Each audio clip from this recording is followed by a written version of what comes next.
Hi, I'm Evan Carmichael. Welcome to another edition of Ask Evan. In today's episode, I'm going to answer a question from one of my newsletter readers, Clementina. She's the marketing manager at a printing company, and she's pretty new in her job. And she's finding that people are coming in asking for quotes for her services, but they aren't following through and becoming customers. So she's wondering what my advice would be on how she can market the business more effectively. So Clementina, the printing business is cutthroat. It's almost a race to the bottom where people are discounting their prices just to get the business. And like any entrepreneur, you don't want to compete on price. It's one of the hardest things to maintain as a competitive advantage. You want to try to find something else that can differentiate yourself. So the first thing I would do for you if I was in your business is I'd come up with my unique value proposition. So basically what this will answer is what makes you different from all the other printing companies. And it could be your service, it could be you're targeting a specific type of customer, so manufacturing or lawyers or whatever it is. It could be special features that you add to your printing service that other people don't add. But you basically need to find some way to stand out that's different from all the other printing companies. And when you introduce yourself, you put that as part of your statement. So instead of writing an email saying, we're part of a printing company, you say, I'm the printing company that does XYZ for these types of clients. So you want to make sure that you can identify your target customer, and you've done a good job of identifying why you're different than everybody else. So a quick example for me, I do a lot of work with brands who are trying to target entrepreneurs, and everybody on my website is an entrepreneur. And I get approached all the time from different companies who want to promote their products or services, and if it's not related to entrepreneurship, I can't really help. And I tell them that. And there's huge markets open for me potentially to promote other things and talk about other things. But I really care about entrepreneurs. And that's what I really love doing. And that's what my website and my business is geared towards. So I turn away business that might be lucrative because it's not really my target market. But then when somebody is interested in selling to entrepreneurs or working with entrepreneurs, I'm able to help them. And I'm able to charge a premium, not just a regular price, but a premium because that's what I focus on, that's what I'm really good at. So same thing for your business, what are you really good at? Who can you really help, and how can you stand out from everybody else? And go after specific clients who can really value those services. So not everybody in the business who wants printing is gonna want service. A lot of people are just looking for the lowest price, and you don't want those customers. You wanna identify the guys who value service and who really value the expertise that you bring to the table. And I'm assuming that you have some special expertise and you are focused on service. So you want to really define that. So figure that out with your unique value proposition, and then only go after the clients and customers who fit the mold of the ideal client that you're trying to chase. Okay, you mentioned that a lot of people were then asking for quotes and weren't following through. So the next thing I would do, and this would be me if it was my business, and I do this in my own business, I don't just quote people. So if somebody asks for a quote, I don't just give them a quote on the phone or by email.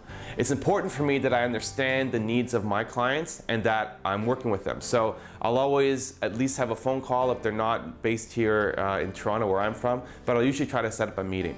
And at the point of that meeting is to understand why they're interested in working with me, what their goals are, what they want to achieve by working with me, and it builds a relationship with them.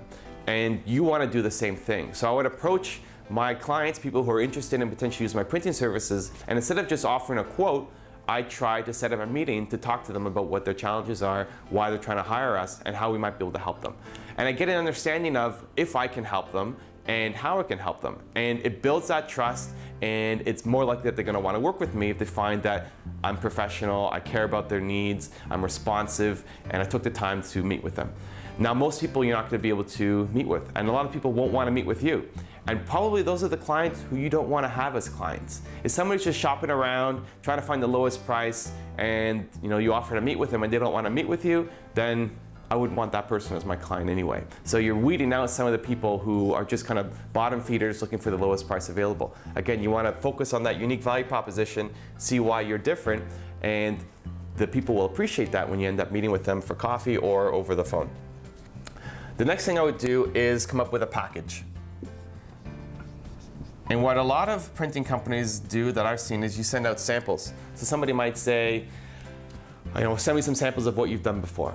And what I would do, instead of just sending out samples, I try to send out a package that is tailored to my customer. So if, for example, your unique value proposition states that you're really focused on working with manufacturers, and you're really good at working with manufacturers, you understand their needs, you understand their printing needs, you understand their goals, what they need to get done, And what I would do with my package here is not just include samples of work that we've done for previous manufacturing companies, which is important, but I'd also outline an entire marketing strategy for what we've done in the past. So show the ROI that other manufacturing companies you've worked with have seen from working with your services.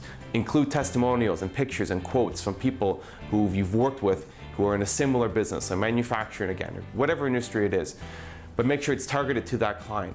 And so when your client is looking at your offering versus everybody else, first you took the time to meet with them. Second, you gave them a professional package that is catered to their needs and shows that you really understand what their goals are. And even though you're charging a higher price, a lot of people will think, well, this is worth it because these guys really get what I'm doing. So I would try to get that ingrained as part of your process. You're always doing this as part of your sales process instead of just sending out samples and quoting people by email. The last thing I would do is follow up.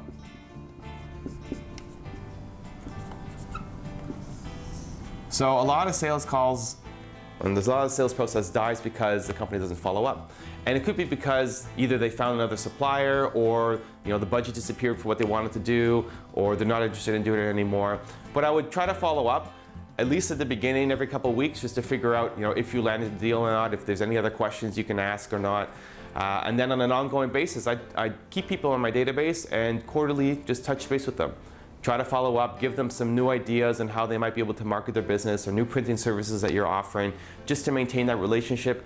And what you want to do, especially for business clients, if you're selling business to business, you want to be seen as an important part of somebody's business and not just a supplier.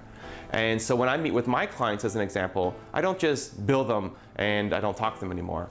Especially if the client is over as well, I'll follow up every quarter with all my clients and try to give them information and data that could help them make important business decisions. And hopefully that puts me in a position of being really important to their business and not just a commodity supplier where they could drop me and go to somebody else really quickly.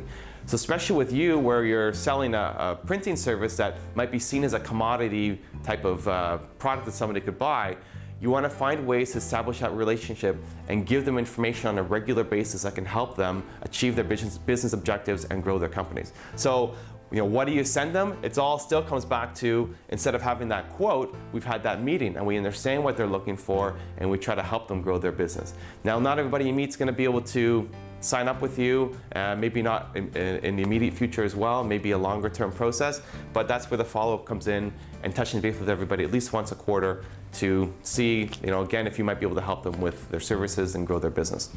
So I hope that helps. It might be a little bit of a different model than what you're used to, but it's moving you from being a commodity printing company, and this is for any entrepreneur, moving from a commodity service, being seen as somebody that they can just drop quickly and competing only on price, to being a valuable part of your customer's business by understanding what they're really looking for, targeting your market really well and not just taking on anybody, not just quoting people, going and meeting with them, and follow up, making sure you touch base with them on a regular basis to show how much you care about their company. So I hope that helps. If you liked the video, I'd love to hear what you guys have to think below. If you want to leave a comment, and I always appreciate it when you leave a thumbs up below. So thank you for watching and stay tuned for the next episode.